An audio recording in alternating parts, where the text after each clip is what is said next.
Good morning दोस्तों। तो आज वापस से हम आ रहे हैं in our lecture 2 of goods and service tax. इससे पहले लेक्चर 1 में जो बातें हमने ऑलरेडी डिस्कस कर रखी, मैं एक बार वापस से आपको रिकॉल करवा देता हूँ। हमने जीएसटी की जो शुरुआत की थी, तो उसमें हमने देखा था कि ये एग्जिस्टेंस में आया था 1 जुलाई 2017 को, और इसे वन नेशन वन टैक्स का दर्जा दिया गया था। वन नेशन वन टैक्स का मतलब कंट्री में एक ही टैक्स होगा से नहीं था, बल्कि एक ही कई सारे टैक्सेस को खत्म करके एक सिंगल लॉ आएगा।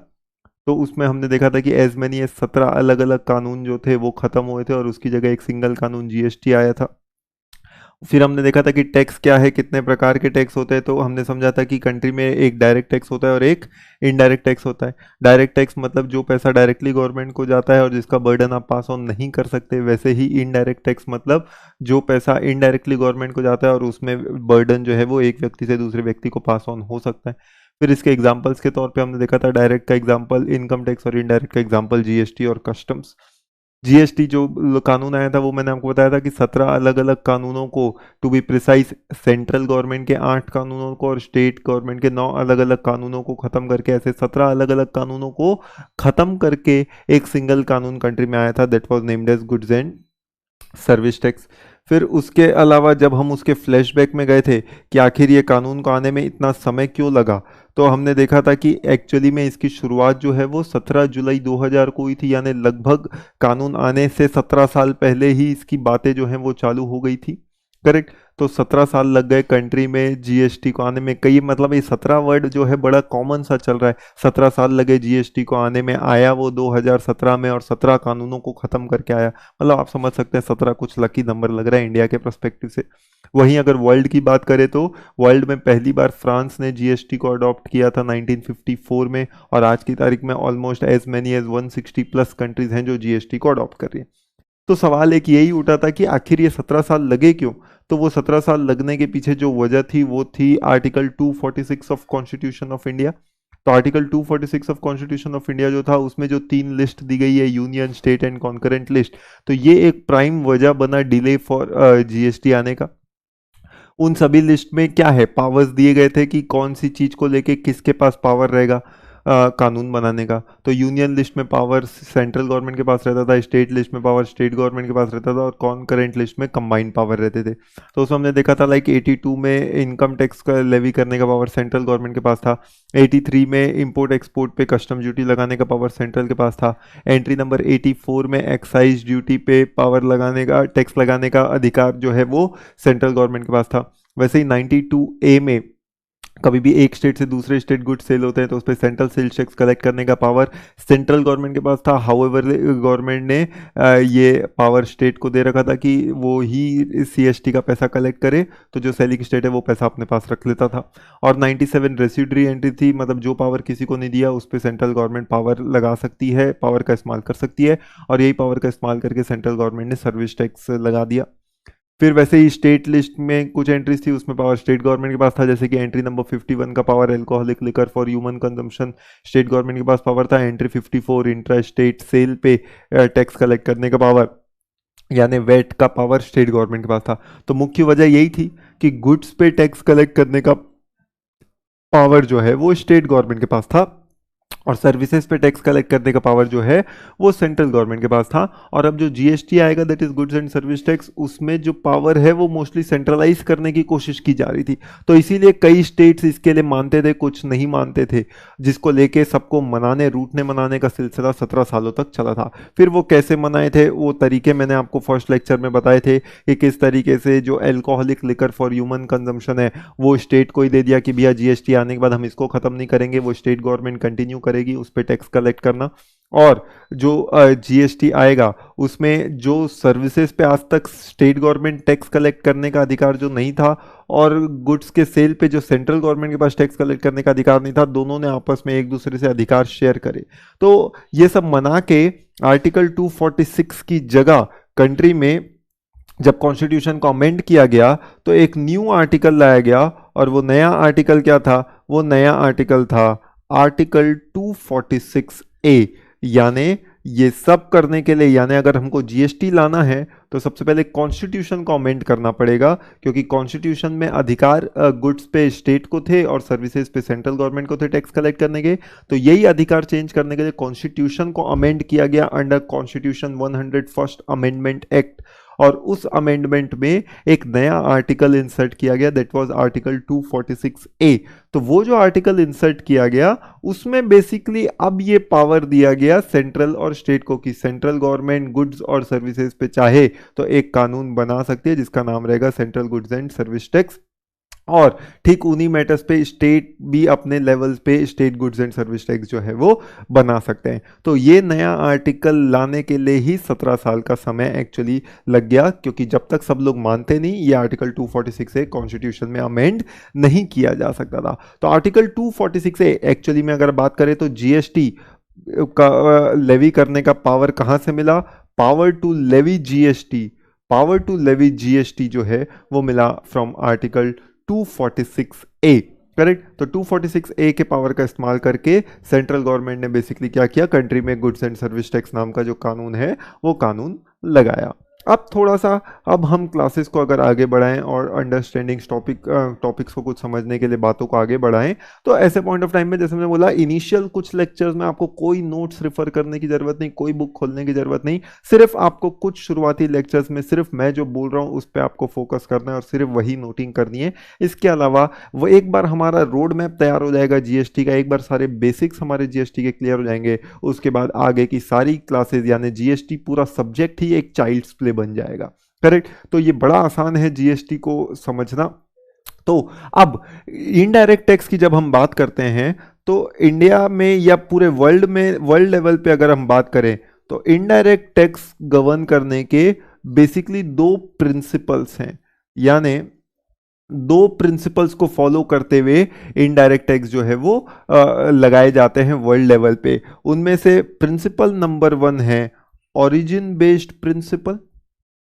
There is something called as origin based principle, and there is another thing called as destination based principle. तो आज वर्ल्ड में दो तरीके के प्रिंसिपल्स लगते हैं इनडायरेक्ट टैक्सेस में, एक होता है ओरिजिन बेस्ड प्रिंसिपल और एक होता है डेस्टिनेशन बेस्ड प्रिंसिपल। अब सवाल यह है कि what do we actually mean by origin based principle and destination based principle. तो इनका सिंपल लैंग्वेज में मतलब है कि टैक्स कौन कलेक्ट करेगा। आज जब भी हम गुड्स लेट से एक जगह से दूसरी जगह भेजते हैं, तो आज मान लीजिए आज इंडिया में कोई सामान बन रहा है, इंडिया में कोई गुड्स बन रहा है और फिर हम उसको क्या कर रहे हैं, किसी दूसरी कंट्री में भेज रहे हैं। तो दूसरी कंट्री में भेज रहे हैं, लेट से हमने वो सामान जो है वो ऑस्ट्रेलिया भेजा, हमने वो सामान यूके भेजा, हमने वो सामान यूएसए भेजा। तो एक कंट्री होती है जहां से वो सामान जाता है, दैट इज ओरिजिन है, वहां से उस सामान की गुड्स की शुरुआत होती है, और एक कंट्री है जहां पे वो गुड्स का डेस्टिनेशन है, जहां पे वो गुड्स कंज्यूम किया जाता है, यूज किया जाता है। तो आज कौन सा नेशन जो है वो उन ट्रांजैक्शन पे टैक्स ले, तो कौन सा कंट्री उस ट्रांजैक्शन पे टैक्स लगाएगा, ये डिपेंड करता है कि उस कंट्री में कौन से प्रिंसिपल को फॉलो किया जा रहा है टैक्स लगाने के लिए, whether that country is following origin based principle और whether that country is following destination based principle. अगर हम ओरिजिन बेस्ड प्रिंसिपल की बात करें, यानी अगर मान लीजिए India origin based principal follow करता, तो फिर जो भी सामान इंडिया से दूसरे कंट्रीज में लाइक यूएस यूके जाता, तो उस पर इंडिया उस ट्रांजेक्शन पे टैक्स लगाता। तो हो सकता है वहां की गवर्नमेंट उस ट्रांजेक्शन पे टैक्स ना लगाए, दूसरी गवर्नमेंट। लेकिन अगर वहीं डेस्टिनेशन बेस्ड प्रिंसिपल फॉलो किया जाए, तो डेस्टिनेशन बेस्ड प्रिंसिपल में हमेशा गुड्स जहां पे कंज्यूम होते हैं, जहां पे गुड्स की डेस्टिनी होती है, वो कंट्री उस ट्रांजैक्शन पे टैक्स लगाती है। तो आपको मोस्टली पता होगा कि यानी आज एक्सपोर्ट और इंपोर्ट दो तरीके के ट्रांजैक्शंस होते हैं। तो ज्यादातर कंट्रीज जो हैं वो अपने यहां एक्सपोर्ट को माफ करती है, यानी एक्सपोर्ट पे टैक्स नहीं लगाती, लेकिन वो इंपोर्ट पे टैक्स जरूर लगाती है, करेक्ट। यानी अगर उनकी कंट्री में गुड्स इंपोर्ट होते हैं तो वो उस ट्रांजैक्शन पे टैक्स लगाते हैं, लेकिन अगर वही हमारे यहाँ से गुड्स एक्सपोर्ट होते हैं तो ज्यादातर मैक्सिमम ट्रांजैक्शन जो है वो एक्सपोर्ट के एग्जिम्प्ट होते हैं। अब वो उसके पीछे लॉजिक क्या है, उसके पीछे एक सिंपल सा लॉजिक है, और वो लॉजिक क्या है, क्योंकि वो कंट्रीज कौन सा प्रिंसिपल फॉलो करती है, डेस्टिनेशन बेस्ड प्रिंसिपल फॉलो करती है। जब हम बोलते हैं डेस्टिनेशन बेस्ड प्रिंसिपल फॉलो करना, तो उसका मतलब क्या होता है कि गुड्स की जहां डेस्टिनी होगी, टैक्स एक्चुअली में वो कंट्री लगाएगी। तो आज इंडिया केवल उन्हीं गुड्स पे या उन्हीं चीज़ों पे टैक्स लगाता है जिनका डेस्टिनेशन अगर इंडिया हो। तो इसका मतलब आज अगर हम यहाँ से गुड्स कोई एक्सपोर्ट करें यूएस यूके में, तो उनका डेस्टिनी बाहर है, और क्योंकि उनका डेस्टिनी बाहर है इसलिए इंडिया एक्सपोर्ट पे टैक्स नहीं लगाता। 99% चीज़ें जो इंडिया से एक्सपोर्ट होती है मोस्टली उस पर एक्सपोर्ट टैक्स नहीं लगता, या टैक्स लगता भी है तो वो आपको बाय वे ऑफ रिफंड लौटा दिया जाता है। करेक्ट। लेकिन कुछ ही ऐसे गुड्स हैं जिन पे एक्सपोर्ट पे भी गवर्नमेंट टैक्स लगाती है, but largely most of the cases में एक्सपोर्ट पे टैक्स नहीं लगता। लेकिन वहीं अगर आप इंडिया में गुड्स को इंपोर्ट करते हैं, तो क्योंकि इंडिया में जो इनडायरेक्ट टैक्स है वो डेस्टिनेशन बेस्ड प्रिंसिपल है, तो आज मैं अगर इंपोर्ट करता हूं, तो लेट से इंपोर्ट किससे करते हैं, तो हम चाइना, ना ना ना ना ना चाइना की बात नहीं करते, आजकल कुछ व्यवहार ठीक नहीं चल रहा, तो कोई दूसरी कंट्री ले लेते हैं। तो मान लीजिए आज मैंने अगर फ्रांस या रशिया से कोई भी सामान अगर इंपोर्ट किया, तो इंपोर्ट किया तो जैसे ही मैं इंपोर्ट करूंगा तो उस गुड्स को कंज्यूम कहाँ किया जा रहा, इंडिया में कंज्यूम किया जा रहा। गुड्स की डेस्टिनी कहाँ पे, डेस्टिनी इंडिया पे है, तो इसलिए इंडिया उस ट्रांजेक्शन पे टैक्स लगाता है। तो इसलिए आज हम बोल सकते हैं कि इंडिया में जो इनडायरेक्ट टैक्स है वो कौन सा प्रिंसिपल फॉलो करता है, we follow destination based principle. इसलिए आज गुड्स एंड सर्विस टैक्स भी क्या है, गुड्स एंड सर्विस टैक्स भी एक डेस्टिनेशन बेस्ड टैक्स है, गुड्स एंड सर्विस टैक्स भी एक कंजम्पशन बेस्ड टैक्स है। तो आज सवाल के तौर पे अगर एमसीक्यू हमारे सवाल आएंगे तो उसमें यह सवाल पूछा जा सकता है कि जीएसटी किस प्रकार का टैक्स है, तो it is a destination based tax और it is a consumption based tax. यानी ज्यादातर वर्ल्ड की जो कंट्रीज है वो बाय डिफॉल्ट कौन सा मेथड फॉलो करती हैं, वो by default destination based principle को ही फॉलो करती हैं मोस्ट ऑफ द कंट्रीज, और इसलिए वो अपने यहाँ एक्सपोर्ट को माफ करते हैं और इंपोर्ट पे टैक्स को जो है वो लगाते हैं। तो इंडिया भी उसी राह पे चलते हुए इंडिया का भी जो इनडायरेक्ट टैक्स है वो डेस्टिनेशन बेस्ड टैक्स ही है। तो जब गुड्स इंडिया में कंज्यूम होंगे तभी इंडिया में टैक्स लगता है, अगर गुड्स इंडिया में कंज्यूम नहीं हुए तो इंडिया में टैक्स भी नहीं लगता। तो अब अगर हम जीएसटी की बात करते हैं, तो जीएसटी भी एक डेस्टिनेशन बेस्ड टैक्स है। तो गुड्स अगर इंडिया में कंज्यूम होंगे तो जीएसटी जो है वो उसमें लगेगा। पर अब जीएसटी की जब हम बात करते हैं तो क्या ऐसे पॉइंट ऑफ टाइम पे how many types of GST do we have in our country, तो आज ऐसे पॉइंट ऑफ टाइम में इंडिया में अलग अलग कानून हैं। इवन जीएसटी के अंदर you will find various laws relating to GST. For instance आज इंडिया में we have something called as CGST, ये भी एक प्रकार का जीएसटी। देन वी हैव एसजीएसटी, ये एक प्रकार का टैक्स है इंडिया में, दैट इज एसजीएसटी। उसके बाद there is something called as IGST. तो आज आईजीएसटी लगता है। क्या केवल इतने ही जीएसटी लगते हैं? The answer is no, even और वेट कर रहा है। क्या वेट कर रहा है? There is another thing called as UTGST. यानी जीएसटी कानून में केवल एक ही कानून नहीं है, GST act in the country. Today we have multiple GSTs, like we have something called as CGST, like we have something called as SGST, like we have something called as IGST, and there's another thing called as UTGST। मतलब आज आप देखिए GST कानून के अंदर ही ये चार अलग अलग प्रकार के जीएसटी है। वन नेशन वन टैक्स के बारे में तो सोचिए, क्या बोल रहे थे हम पहले, comparison one nation one tax, ये तो जीएसटी के अंदर ही मल्टीपल टैक्सेस आ गए। How you can call it GST as a one nation one tax? तो ये सब चीजों पे अभी हम आएंगे कि किस किस सेंस में बोला जा रहा है जीएसटी को वन नेशन वन टैक्स। तो आज जीएसटी लॉ के अंदर इतने अलग अलग प्रकार के जीएसटी है। जैसे कि सीजीएसटी की अगर हम बात करें तो सीजीएसटी का मतलब क्या है, तो very well we know CGST का मतलब होता है central goods and service tax. ठीक उसी प्रकार से अगला we have SGST. What do we actually mean by SGST? तो एसजीएसटी का मतलब होता है state goods and service tax. तो आज कंट्री में central goods and service tax भी है क्योंकि सेंट्रल गवर्नमेंट पैसा लेगी, और कंट्री में state goods and service tax भी है क्योंकि स्टेट गवर्नमेंट पैसा लेगी। हमेशा याद रखिएगा हमारा थंब रूल जो मैंने आपको पहली क्लास में बताया था, और वो थंब रूल क्या था कि जीएसटी में कोई भी पैसा हमेशा दो लोग मिल बांट के खाएंगे। कभी भी कोई पैसा सिर्फ एक ही व्यक्ति को कभी नहीं जा सकता, हमेशा दो लोग रहेंगे कोई भी ट्रांजैक्शन में जो पैसा मिल बांट के खाएंगे। और वो दो कौन रहेंगे? एक सेंट्रल रहने वाला और एक कोई ना कोई स्टेट रहने वाला है। तो आज ऐसे पॉइंट ऑफ टाइम पे जब वो पैसा मिलना है तो उसके लिए we have SGST, that is state goods and service tax. फिर तीसरा कानून जो हमारे पास है वो है in the form of IGST. Now IGST का मतलब, अब आईजीएसटी का मतलब इंटरनेशनल गुड्स सर्विस टैक्स नहीं होता। आईजीएसटी का मतलब India goods and service tax भी नहीं होता। आईजीएसटी का मतलब होता है integrated goods and service tax. कई बार जब हमें फुल फॉर्म नहीं पता होते तो हम ऐसे खुद क्रिएट कर लेते हैं कि आई है तो पक्का है कहीं ना कहीं या तो इंटरनेशनल होगा, नहीं तो इंडिया तो होगा ही होगा।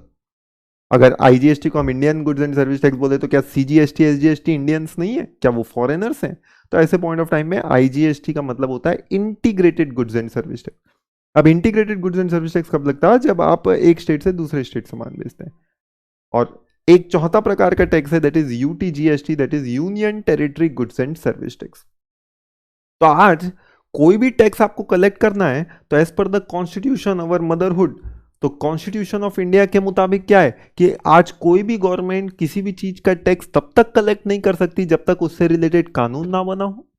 तो आज अगर हमको जीएसटी कलेक्ट करना है तो आर्टिकल 246 ए ने पावर तो दे दिया सेंट्रल को और स्टेट को कि वो चाहें तो गुड्स और सर्विसेज पे टैक्स कलेक्ट कर सकते हैं अगर उसके लिए वो एक कानून बना ले। तो ये पावर आर्टिकल 246 ए में मिल गया सेंटर और यूनियन को और स्टेट को। तो आज उसी पावर का इस्तेमाल भी तो करना है। तो उस पावर का इस्तेमाल करके सेंट्रल गवर्नमेंट ने एक कानून बनाया जिसका नाम क्या दिया? उसका नाम दिया central goods and service tax act 2017। यानी उस कानून का नाम क्या दिया? उस कानून का नाम दिया central goods and service tax act 2017। तो आज हमें कंट्री में जो कानून है जीएसटी का, वो कौन सा कानून है? उसका कानून का नाम है सीजीएसटी एक्ट 2017, जो कि किसने बनाया? जो कि सेंट्रल गवर्नमेंट ने बनाया। तो ये कानून कहां बना होगा? ये कानून बना इन द पार्लियामेंट। क्योंकि आज कोई भी ट्रांजैक्शन पे अगर टैक्स लेना है, लेट्स से मान लीजिए आज कोई भी गुड्स है, आज कोई भी सामान हम मान लेते हैं, जैसे कि आज मान लीजिए आज ये मोबाइल फ़ोन है, तो आज इवन ये मोबाइल फ़ोन को आपको खरीदना है, उसकी कीमत मान लीजिए 50,000 रुपये। अब उस पर हम टैक्स का रेट भी मान लेते हैं। चलिए मोबाइल फ़ोन पे हम टैक्स का रेट मानते हैं, जीएसटी में अलग अलग गुड्स पे अलग अलग रेट्स प्रिस्क्राइब्ड हैं। चलो सिंप्लिसिटी के लिए हम मानते हैं कि वो मोबाइल फ़ोन पे टैक्स का रेट जो है वो 18% है। तो अब 18% अगर उसका टैक्स का रेट है तो 50,000 के मोबाइल फ़ोन पे 18% टैक्स यानी कितना हो जाता है? 9,000 रुपये। अब ये जो 9,000 रुपये जो जीएसटी के नाम पे लिया जाएगा, तो कोई भी पैसा हमेशा मिल बांट के खाया जाता है। तो ये 9,000 रुपये किसी एक को तो नहीं जाएगा। प्रीवियस लेक्चर फर्स्ट लेक्चर में मैंने आपको सिखाया कि हमेशा पैसा आधा आधा बटेगा। एक पैसा किसको बटेगा? आधा हिस्सा हमेशा सेंट्रल गवर्नमेंट अपने पास रखेगी। तो ये जो 9,000 रुपये टैक्स आया, इस 9,000 का आधा यानी 4,500 रुपये तो सेंट्रल गवर्नमेंट ने अपने लिए क्या किया है? एक बड़ा सा गुल्लक ऑर्डर किया है। जैसे ही जीएसटी आया 1 जुलाई 2017, उससे पहले 30 जून 2017 को ही सेंट्रल गवर्नमेंट ने अपने पैसे वाले कमरे में एक बड़ा सा गुल्लक रखा, क्योंकि उसको पता है जीएसटी में जो भी पैसा आएगा हर ट्रांजैक्शन पे आधा पैसा हम उस बड़े गुल्लक में डालेंगे। तो ये जो 9,000 रुपये आएगा, उस 9,000 का आधा 4,500 रुपये central government central goods and service tax के नाम पे रखेगी ये पैसा अपने पास। अब ये जो 4,500 अपने पास रखेगी, तो सवाल ये उठ रहा है कि कोई तो कानून होना चाहिए जिसके अंदर ये 4,500 रुपये कलेक्ट करे। तो वो कौन से कानून में कलेक्ट करेगी? तो उसके लिए कानून बनाया गया कंट्री में central goods and service tax act 2017। तो सीजीएसटी एक्ट 2017 से ये टैक्स कलेक्ट करने का पावर सेंट्रल गवर्नमेंट को मिला। तो आज कंट्री में कितने central goods and service tax होंगे? We have a single central goods and service tax act 2017 जो कि एप्लीकेबल हुआ विद इफेक्ट फ्रॉम 1 जुलाई 2017। तो जो गवर्नमेंट का आधा गुल्लक है वो उससे भरना चालू हुआ। लेकिन अब टैक्स तो हमने 9,000 रुपये लिया था। अब जो 9,000 रुपये टैक्स लिया, उसमें 4,500 तो सेंट्रल गवर्नमेंट ने अपने गुल्लक में डाल दिया। अब बचा हुआ 4,500 किसको दें? अब ये बचा हुआ 4,500 का रुपए उस व्यक्ति को जाएगा जहां पे ये गुड्स की डेस्टिनी थी, यानी जहां पे ये गुड्स कंज्यूम हुए। अब बेसिक फर्क वैट में, पुराने रेस्ट वाइल वैट लॉज और जीएसटी में बेसिक फर्क क्या? आज मान लीजिए यही चीजें वैट के जमाने में होती। वैट के ज़माने में तो बेसिकली समझिए कि सेंट्रल गवर्नमेंट का तो रोल ही नहीं आता। लेकिन मान लो अगर यही सामान मैं बाहर से खरीदता, लेट से महाराष्ट्र से खरीदता, 2 स्टेट्स को इन्वॉल्व करते हैं किस तरीके से pre GST and post GST को थोड़ा समझने की कोशिश करते हैं। आज मान लीजिए मैं एक डीलर हूं और मैंने महाराष्ट्र से एक मोबाइल फोन खरीदा। महाराष्ट्र से मैंने जो मोबाइल फोन था वही 50,000 रुपए में खरीदा। अब सिंप्लिसिटी के लिए मान लेते हैं महाराष्ट्र ने मुझ पे टैक्स लगाया होगा। अब उस समय कौन सा टैक्स लगाया होगा, क्योंकि छत्तीसगढ़ वाला डीलर महाराष्ट्र वाले डीलर से सामान खरीद रहा है, तो बेचने पे उस समय entry number 92A union list पे सीएसटी लग जाता था, that is central sales tax. तो महाराष्ट्र वाला डीलर सीएसटी लगा के वो गुड्स आपको बेचता। मान लो सीएसटी का रेट 2% था। अब जब 2% का रेट था तो 50,000 के गुड्स पे वो 2% आपको टैक्स लगा के बेचता, मतलब 1,000 रुपए टैक्स लगाता। अब आपको वो मोबाइल फोन समझ लीजिए 51,000 में यहां पड़ता, आपने उस पर 1,000 रुपए टैक्स दिया। अब मैं यहां पे ये गुड्स वापस आगे, क्योंकि मैं खुद यहां पे छत्तीसगढ़ में एक बिजनेस करता हूं, अब मैंने वो सामान आगे किसी को बेचा। अब मान लो मैं 50,000 की चीज को अब अपना प्रॉफिट मार्जिन भी जोड़ूंगा, और प्रॉफिट जोड़ के मैंने अब उस गुड्स को 70,000 में किसी को यहां छत्तीसगढ़ में बेचा। अब सोचिए इवेंट क्या हो रहे हैं।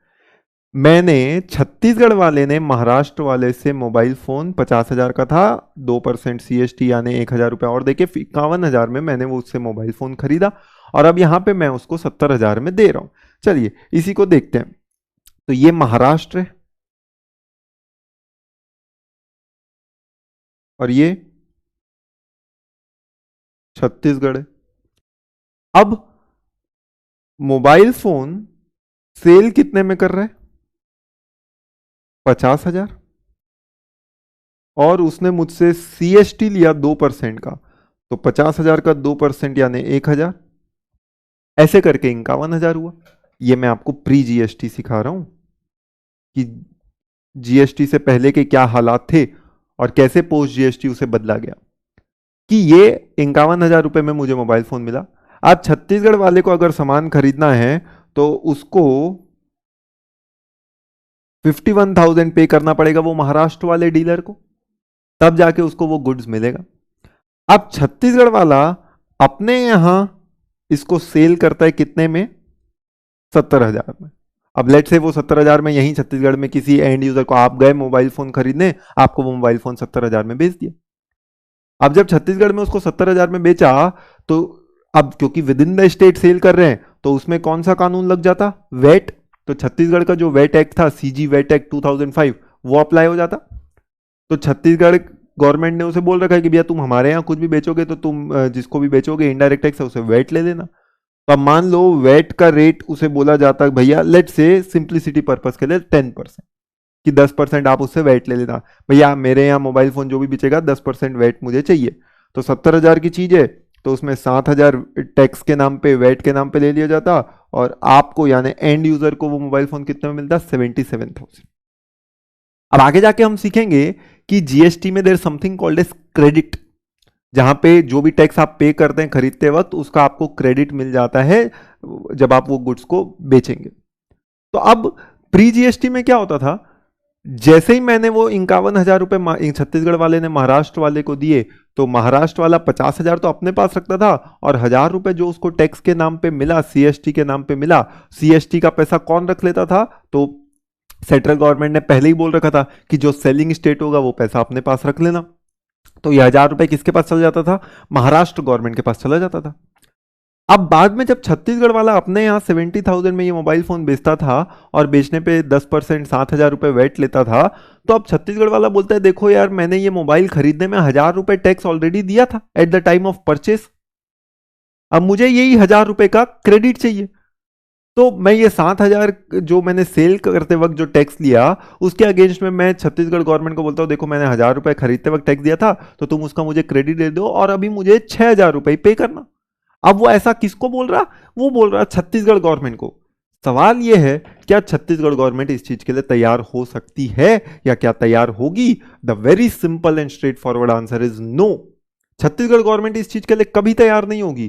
क्यों तैयार नहीं होगी? क्योंकि छत्तीसगढ़ गवर्नमेंट क्या बोलेगी, भले ही हम इंडिया में दोनों महाराष्ट्र छत्तीसगढ़ दोनों इंडिया में हैं, लेकिन फिर भी हमेशा हर स्टेट दूसरे स्टेट को एक सौतेले भाई की तरह ट्रीट करता है जब भी पैसों की बात आती है।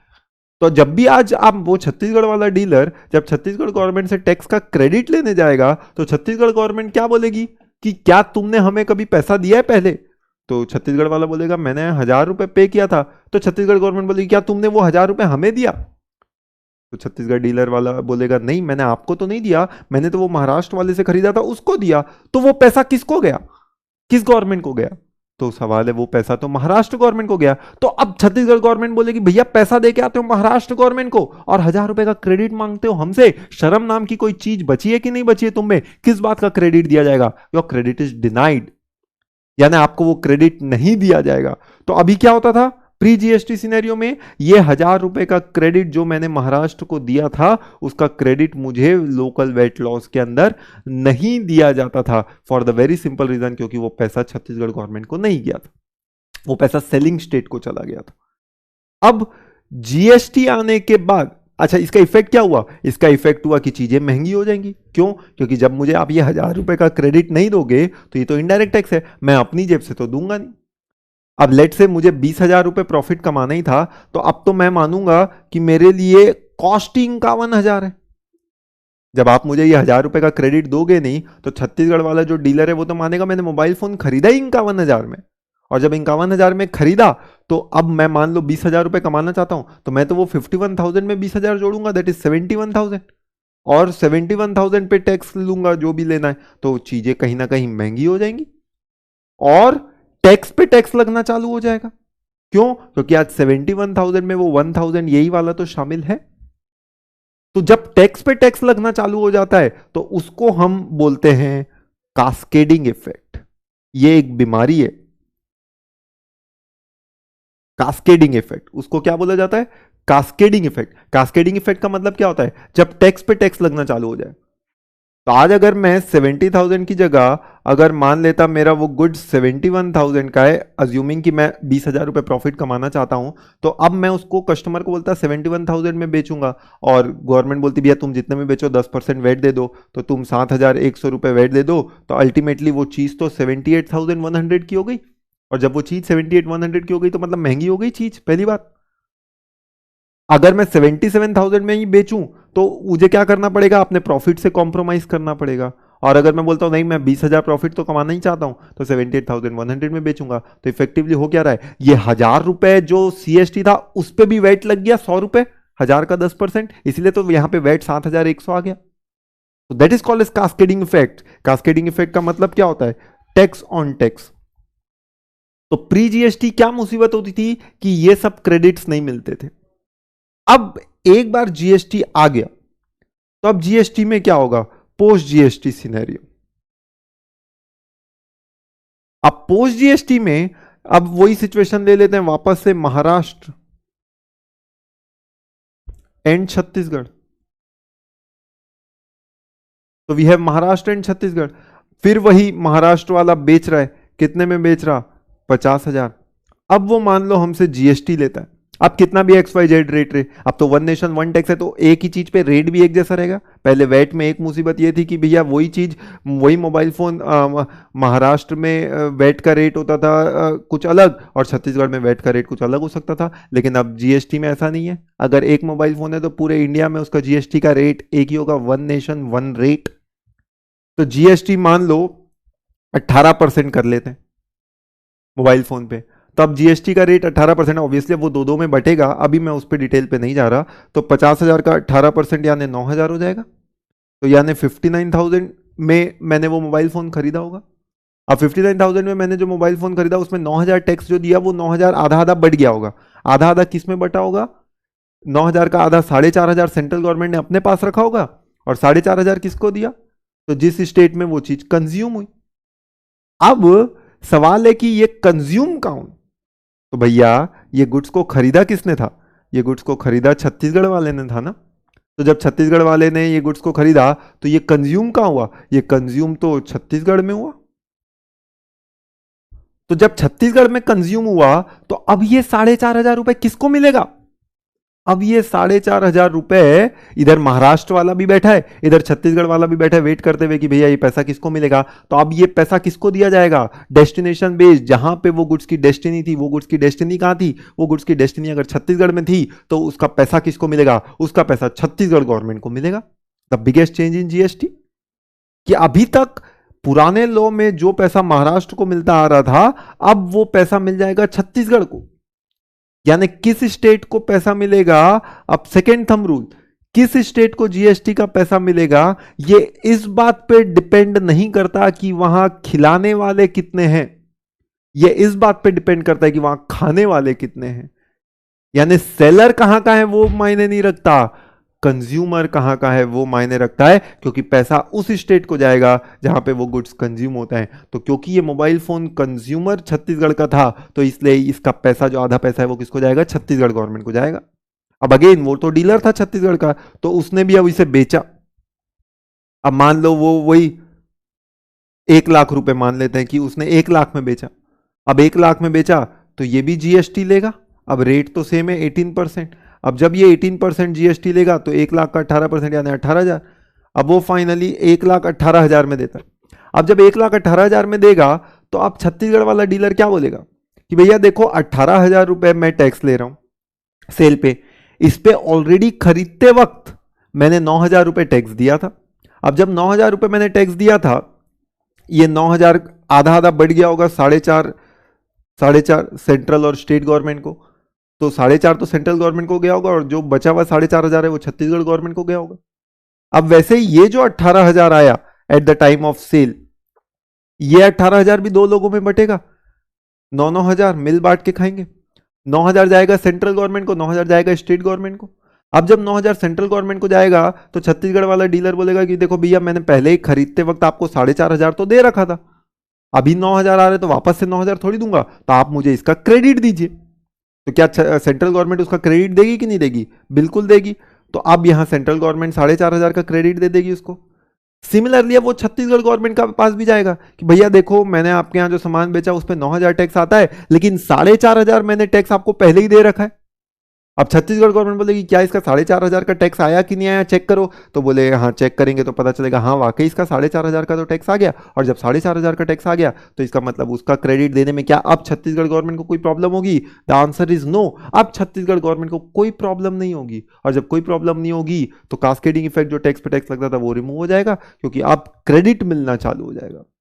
तो अब पैसा किस स्टेट को मिला? जहां पे कंज्यूमर था, ना कि जहां पे सेलर। सेलर तो महाराष्ट्र का था, लेकिन कंज्यूमर क्योंकि छत्तीसगढ़ का था, इसलिए पैसा छत्तीसगढ़ गवर्नमेंट को मिल जाएगा अंडर द जीएसटी लॉ। तो इसलिए प्री जीएसटी पोस्ट जीएसटी ये एक बेसिक फर्क आया। तो आज सेंट्रल को जो टैक्स कलेक्ट करना था, तो सेंट्रल गवर्नमेंट जो टैक्स कलेक्ट करती तो कोई तो कानून होता जिसके अंदर वो टैक्स कलेक्ट करती, तो वो कानून बनाया गया central goods and service tax act 2017। लेकिन आज छत्तीसगढ़ ने भी तो टैक्स कलेक्ट किया। अगर सेंट्रल गवर्नमेंट ने टैक्स कलेक्ट किया तो आधा हिस्सा तो छत्तीसगढ़ को भी मिला, या आधा हिस्सा कोई ना कोई दूसरी गवर्नमेंट को भी तो मिलेगा। तो आज वो गवर्नमेंट जो टैक्स कलेक्ट करेगी तो क्या वो सीजीएसटी एक्ट के अंदर टैक्स कलेक्ट कर सकती है? Today can Chhattisgarh government collect tax under central goods and service tax act? जब वो कानून उस पर लगता ही नहीं है तो वो उस पर टैक्स कैसे कलेक्ट करेगी? और बिना टैक्स के आप बिना कानून के कोई टैक्स कैसे कलेक्ट कर सकते हैं? कॉन्स्टिट्यूशन ऑफ इंडिया, कोई भी टैक्स कलेक्ट करना है तो उसका लॉ होना जरूरी है। तो इसलिए to meet out the requirement आज स्टेट्स को अपना खुद का goods and service tax act बनाना पड़ा, and that's why that's the reason we have SGST act 2017 in the country. जैसे we have CGST act 2017 in the country, similarly we have SGST act 2017 in the country. तो आज कोई भी transaction होगा, हर transaction पे हमें सीजीएसटी भी लगेगा, हमें एसजीएसटी भी लगेगा, क्योंकि मिल बांट के खाएंगे और हमेशा आधा रहेगा इक्वली। तो जो आधा सेंट्रल गवर्नमेंट को जाएगा वो कौन से एक्ट के अंदर जाएगा? वो जाएगा अंडर सीजीएसटी एक्ट 2017। और जो आधा स्टेट गवर्नमेंट को मिलेगा वो कौन से एक्ट के अंदर जाएगा? वो जाएगा उनके respective state goods and service tax. तो आज टोटल कंट्री में पहले ये बताइए total central goods and service tax act कितने हैं? तो आज अगर एक्ट की बात करें तो we will have only one central goods and service tax, central goods and service tax act. आज केवल एक ही central goods and service tax act होगा हमारे पास। Will have one CGST act 2017 in the country. पर आज state goods and service tax act कितने होंगे? पहले ये सोच के बताइए, क्या पूरे इंडिया में एक ही state goods and service tax act होगा, कि जितने स्टेट्स हैं उतने state goods and service tax act होंगे? जरा सोच के जवाब दीजिएगा। अब state goods and service tax act की बात करें, अगर suppose we have only one state goods and service tax act, जैसे एक सीजीएसटी एक्ट बना वैसे ही अगर एक एसजीएसटी एक्ट होता, मान लो वही छत्तीसगढ़ का जीएसटी एक्ट होता, तो we will have Chhattisgarh state goods and service tax act. तो सवाल है कल को अगर तमिलनाडु वाले को टैक्स कलेक्ट करना है तो क्या तमिलनाडु वाला Chhattisgarh goods and service tax act में पैसा कलेक्ट कर पाएगा? कल को गुजरात को कलेक्ट करना है तो क्या Gujarat Tamil Nadu goods and service tax act का इस्तेमाल कर पाएगा? कल को महाराष्ट्र को ही करना है तो क्या Maharashtra Gujarat goods and service tax act में टैक्स कलेक्ट कर सकता है? The answer is no. तो आज जितने स्टेट्स हैं, हर स्टेट को उनके यहां जो भी गुड्स कंज्यूम होंगे तो टैक्स तो कलेक्ट करना है, तो वो अधिकार तो रहेगा, और कलेक्ट करना है तो मतलब कानून बनाएंगे तब तो कलेक्ट कर पाएंगे। तो आज जितने स्टेट्स हैं उतने गुड्स एंड सर्विस टैक्स होंगे उनके। तो आज इंडिया में स्टेट्स कितने हैं?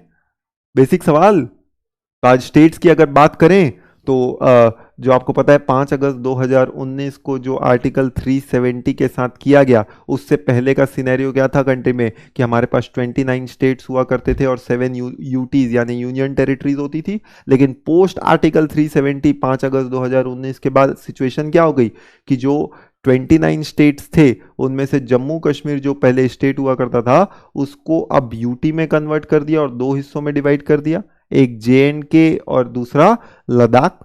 तो करंट सिचुएशंस क्या हैं? आज करंट सिचुएशंस हैं कि we have 28 states in the country. Current scenario क्या है कंट्री का? We have 28 states and how many UTs? 9 UTs. ये आज कंट्री का सिनेरियो है। ये मैं बात कर रहा हूं पोस्ट आर्टिकल 370 चेंजेस। तो जो आर्टिकल 370 में जो बदलाव किया उसके बाद सिचुएशन क्या रही? तो उसके बाद की सिचुएशन है कि we have 28 states and 9 UTs. अब ये जो 9 यूटीज है, अब इफेक्टिवली यूटीज क्या होती है? What do we actually mean by union territories?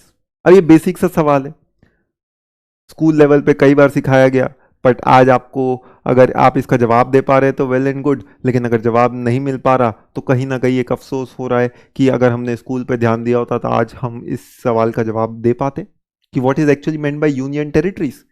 तो यूनियन, यूनियन मतलब सेंट्रल, टेरिटरी मतलब उसका इलाका, तो सेंट्रल गवर्नमेंट का इलाका। तो यूटीज और स्टेट्स में बेसिक डिफरेंस क्या होता है?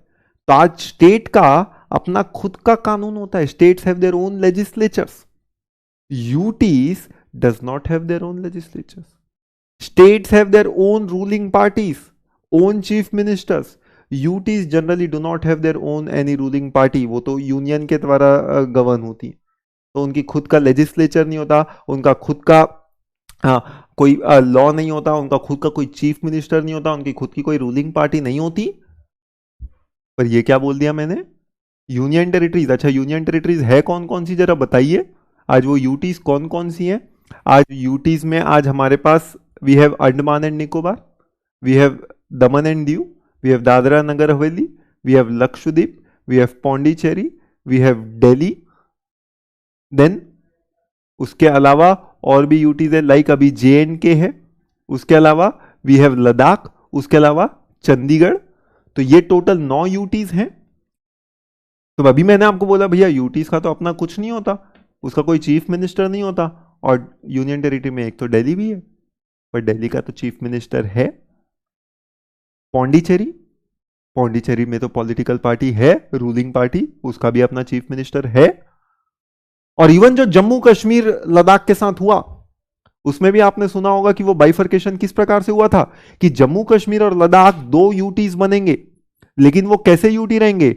JNK एक ऐसा यूटी रहेगा जिसका खुद का लेजिस्लेचर रहेगा, जस्ट लाइक दिल्ली, उसका खुद का अपना चीफ मिनिस्टर रहेगा।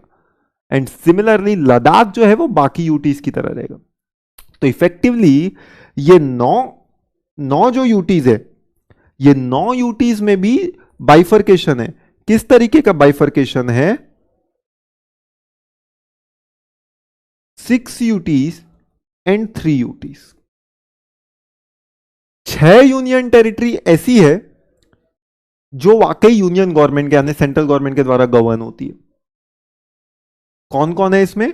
तो इसके अंदर आ जाएंगे अंडमान एंड निकोबार वाले। कौन कौन आ रहे हैं वो 6 यूटीज में, उसकी बात कर रहे हैं। तो अंडमान एंड निकोबार वाले, दादरा एंड नगर हवेली वाले, दमन एंड दीव वाले, लक्षद्वीप वाले, चंडीगढ़ वाले, और अभी जो लेटली ऐड हुआ वो मैं आपको अलग से बता रहा हूं कि लेटली जो ऐड हुआ दैट इज लद्दाख, वो भी इसके अंदर आ गया। तो ये 6 यूटीज ऐसी है जिसपे खुद का कानून नहीं लगता, मतलब इनका खुद का लेजिस्लेचर नहीं है, they do not have their own legislatures. पर 3 यूटीज ऐसी है, 3 यूटीज ऐसी है जिनका खुद का कानून है, खुद का लेजिस्लेचर है। उनमें से number 1 we have Delhi, number 2 we have Pondicherry या पुडुचेरी बोलते हैं जिसको, and number 3 will be Jammu and Kashmir. तो जम्मू कश्मीर को भी इसी कैटेगरी पे रखा गया। तो इफेक्टिवली अब जरा सोचने वाली बात यह है कि जो state goods and service tax act है, अब जब दिल्ली को टैक्स कलेक्ट करना है तो दिल्ली का कोई डीलर या जो भी गुड्स उसके यहां कंज्यूम होगा तो वो कौन सा टैक्स चार्ज करे? तो वो अपने बिल में एक तो सीजीएसटी चार्ज करेगा ही, अब दूसरा कौन सा चार्ज करे? Whether it should charge UTGST और इट शुड चार्ज एसजीएसटी। तो बेसिक प्रॉब्लम ही यही थी कि लोगों को नॉलेज ही नहीं था।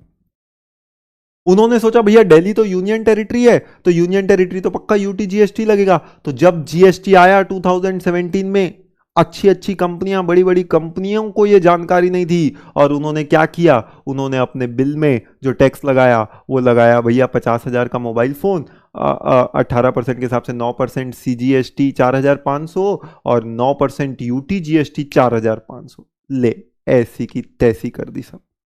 क्यों ऐसी की तैसी कर दी? क्योंकि दिल्ली का खुद का लेजिस्लेचर है, उसका खुद का जीएसटी का कानून है, और जब खुद का जीएसटी का कानून है तो how you can use another GST law? तो आज यूटी टैक्स कलेक्ट करने का तो उसके पास अधिकार ही नहीं था, तो दिल्ली पे कौन सा जीएसटी लगता है? द वेरी सिंपल आंसर, क्योंकि उसका खुद का लेजिस्लेचर है तो उसका खुद का जीएसटी लॉ लगेगा। We have Delhi goods and service tax act 2017। तो भले ही ये यूटी है लेकिन जीएसटी पर्पस के लिए समझ जाइएगा, हमेशा हमेशा के लिए ये सारी प्रॉब्लम आपकी सॉल्व हो जाएगी। भले ही ये 3 यूनियन टेरिटरी है लेकिन जीएसटी पर्पस के लिए हमेशा इन्हें स्टेट का दर्जा मिलेगा। मैंने क्रक्स बोल दिया आपको कि इन्हें हमेशा स्टेट का दर्जा मिलेगा, और स्टेट का दर्जा मिलेगा तो इसका मतलब वो सारे कानून जो स्टेट पे लगते हैं वो इन पे लगेंगे। तो आज सोच के बताइए टोटल कंट्री में कितने states goods and service tax act है? Like for example we have Maharashtra goods and service tax act, we have Chhattisgarh goods and service tax act, we have Tamil Nadu goods and service tax act, we have Delhi goods and service tax act, we have Pondicherry goods and service tax act. तो ऐसे कितने हैं? तो 28 state के, हर state के अपने तो होंगे ही। तो 28 जीएसटी एसजीएसटी एक्ट तो तैयार बैठे, प्लस 3 ये और 31।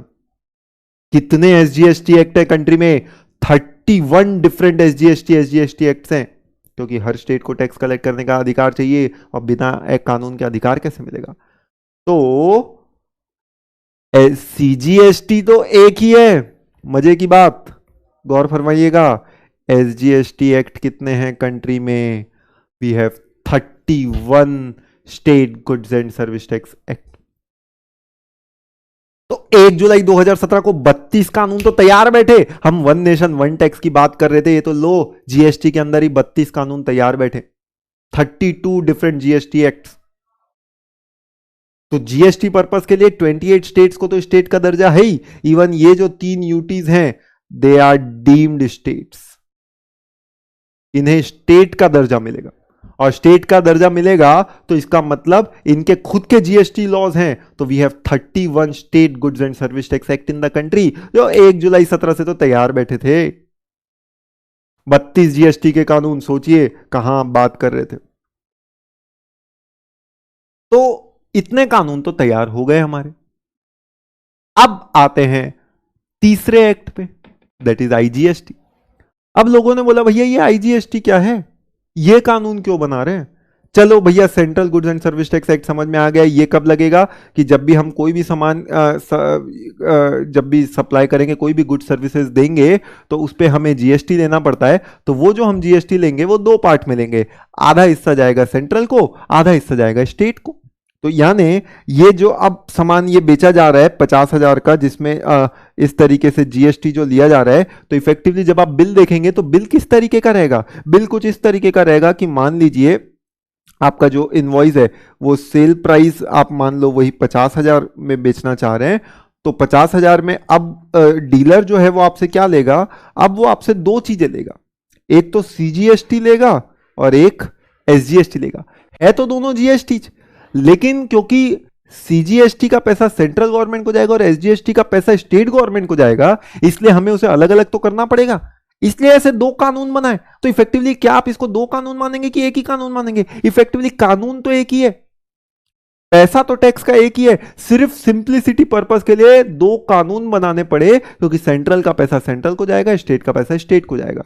तो इसलिए एक्ट दो है पर ट्रीटमेंट तो सबका एक ही है। तो अब सीजीएसटी में वो लेगा 9% और एसजीएसटी में भी लेगा 9%। अगर 18% जीएसटी का रेट है तो इफेक्टिवली वो क्या करेगा, 4,500 रुपए सीजीएसटी में लेगा, 4,500 रुपए एसजीएसटी में लेगा, और इस प्रकार से 59,000 का पूरा बिल बना के आपको देगा। अब ये जो आपको बिल बना के दिया, ये जो 4,500 रुपए लिया गया, ये 4,500 रुपए किस एक्ट में लिया गया, ये 4,500 रुपए लिया गया अंडर सीजीएसटी एक्ट 2017। ये जो 4,500 है ये किस कानून में लिया गया, तो ऑब्वियसली जिस स्टेट में वो सप्लाई हो रहा था, जहां कंज्यूम हुआ उस स्टेट में हो जाएगा। फॉर एग्जांपल अगर हम चलो महाराष्ट्र की बात करते हैं कि अगर वो गुड्स महाराष्ट्र में कंज्यूम हुए, तो महाराष्ट्र में ही अगर कंज्यूम हो जाते तो कौन सा जीएसटी लगता, तो यहां पे महाराष्ट्र का एसजीएसटी एक्ट 2017 लग जाता फॉर इंस्टेंस। तो ये 4,500 रुपए महाराष्ट्र एसजीएसटी एक्ट 2017 के अंदर जाते।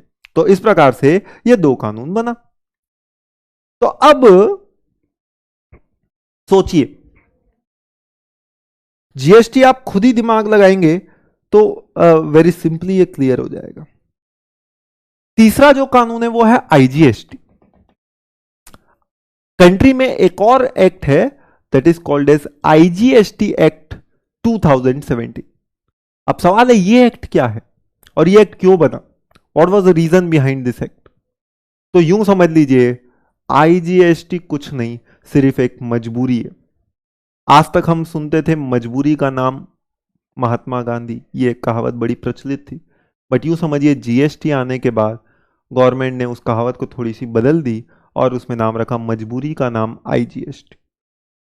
यानी आईजीएसटी कानून बनाने की कोई जरूरत नहीं थी, लेकिन गवर्नमेंट ने मजबूरी के चलते यह कानून बनाया।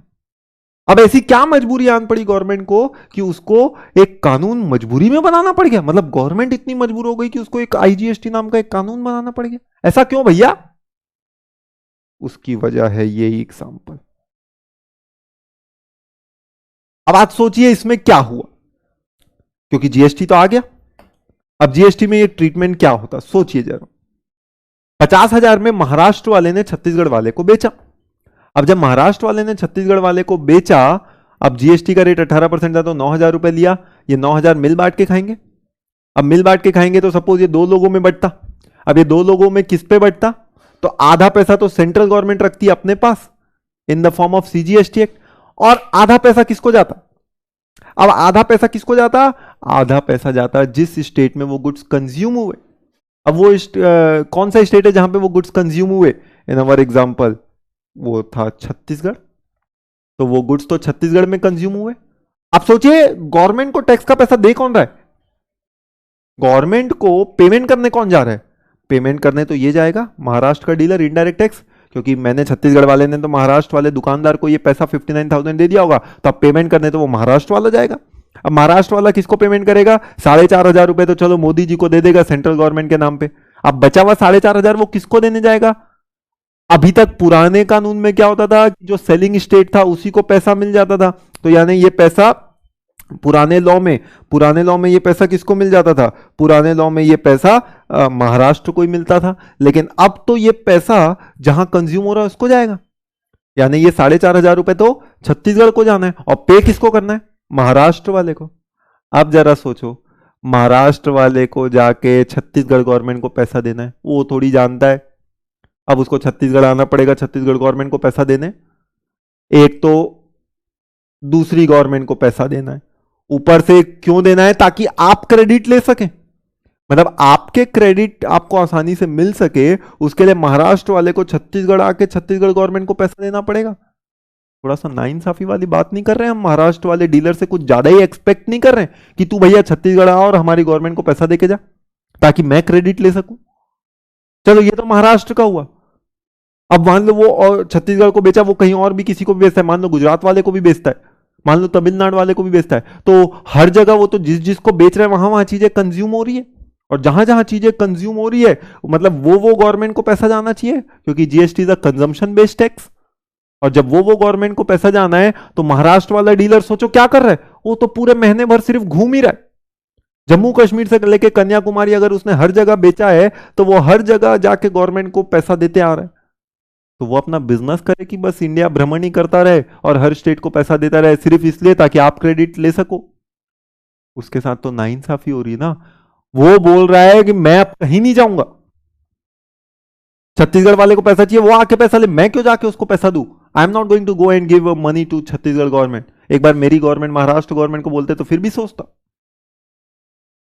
तो अब इस मजबूरी को दूर करने के लिए, क्योंकि महाराष्ट्र वाले डीलर के साथ नाइंसाफी हो जाएगी, इस मजबूरी को दूर करने के लिए सेंट्रल गवर्नमेंट ने एक रास्ता निकाला और उसमें क्या बोला कि ठीक है हम एक कानून बनाते हैं which is called as integrated goods and service tax. अब ये integrated goods and service tax लगेगा ही कब? ये integrated goods and service tax केवल तब लगेगा जब आप एक स्टेट से दूसरे स्टेट यानी इंटर स्टेट सप्लाई करते हैं। बहुत इंपॉर्टेंट बात मैंने बोल दी, यानी आप क्या करते हैं, आप इंटर स्टेट सप्लाई करते हैं। तो जब आप इंटर स्टेट सप्लाई करेंगे तो अब उसमें महाराष्ट्र वाला जब भी छत्तीसगढ़ वाले को बेचेगा तो ये महाराष्ट्र वाला जब महाराष्ट्र वाले को बेचेगा तब ऐसा बिल बनाएगा, लेकिन जब महाराष्ट्र वाला छत्तीसगढ़ वाले को बेचेगा तब वो ऐसा बिल नहीं बनाएगा। ये बिल जब महाराष्ट्र वाला महाराष्ट्र वाले को ही बेचेगा तब बनेगा।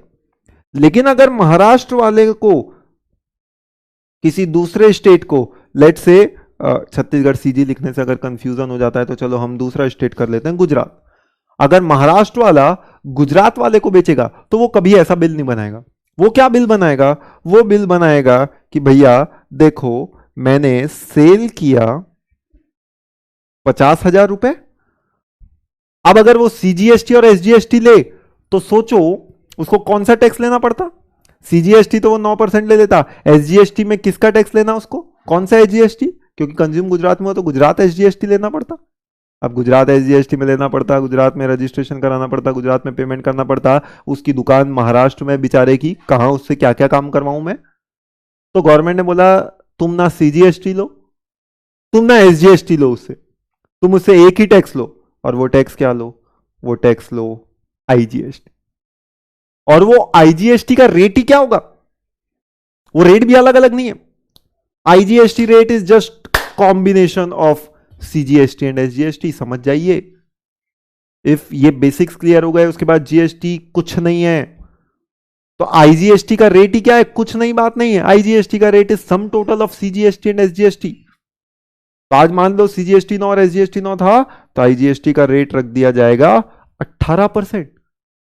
तो वो दुकानदार क्या करेगा? 50,000 में सेल करके आईजीएसटी 18% ही 9,000 करके 59,000 कलेक्ट करके पे कर देगा। अब ये 9,000 रुपए सीधा किसको पे करेगा वो?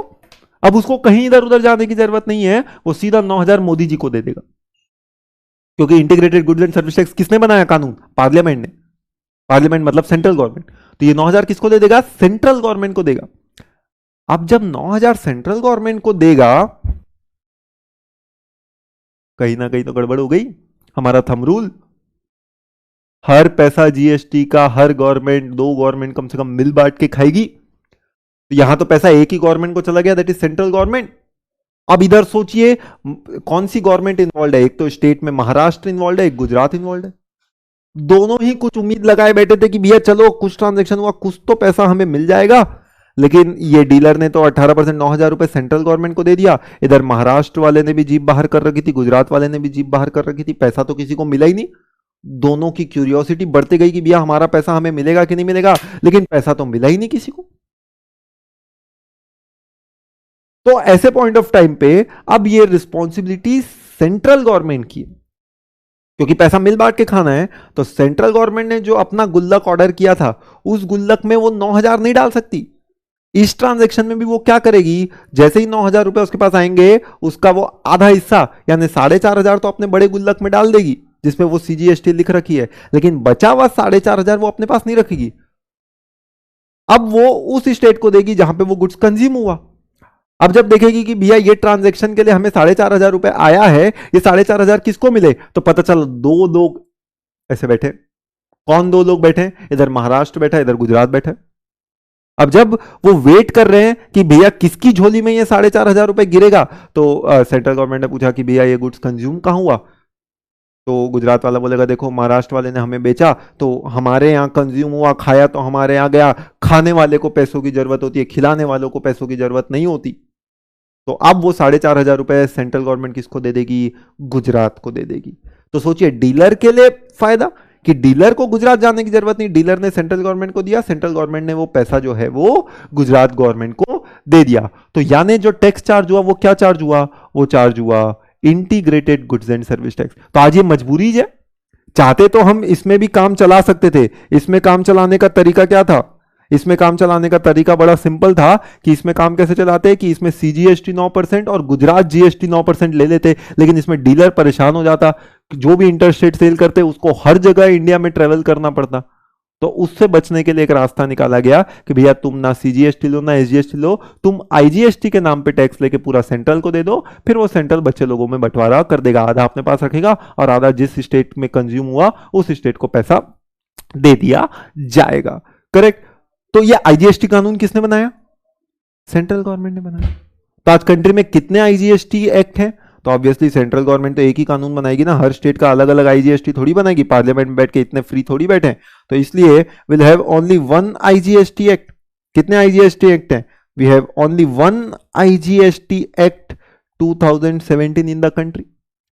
अच्छा सोचिए, आप तो जीएसटी कानून को ही एक मान रहे थे, अभी सोचो 1 जुलाई 2017 को तो ये सारे कानून तैयार बैठे, एक सीजीएसटी एक्ट तैयार बैठा, 31 एसजीएसटी एक्ट तैयार बैठे, एक आईजीएसटी एक्ट तैयार बैठा।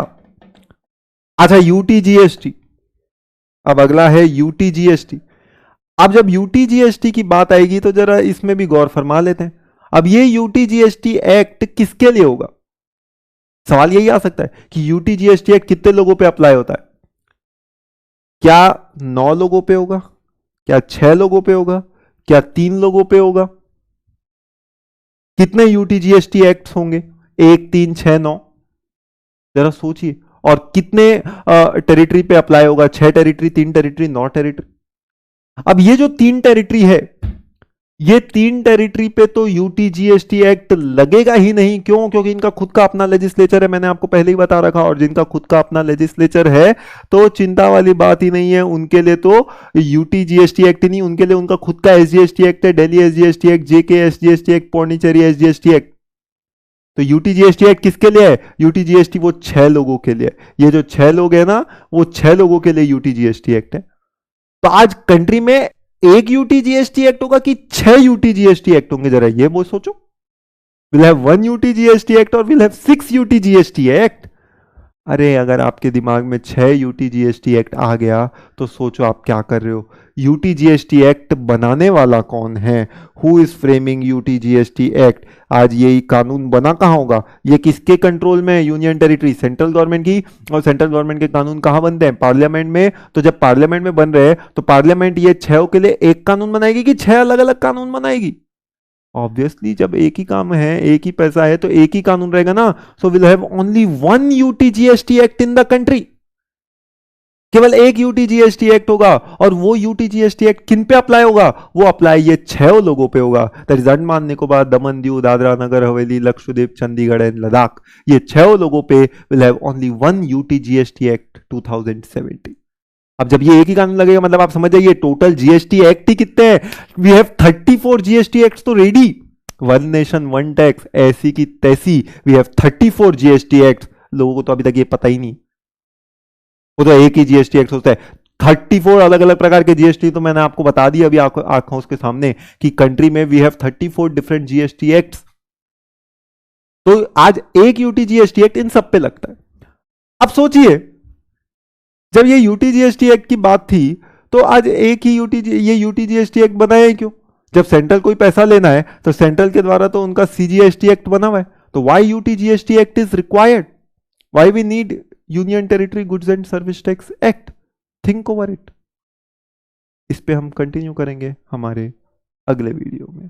Thank you very much.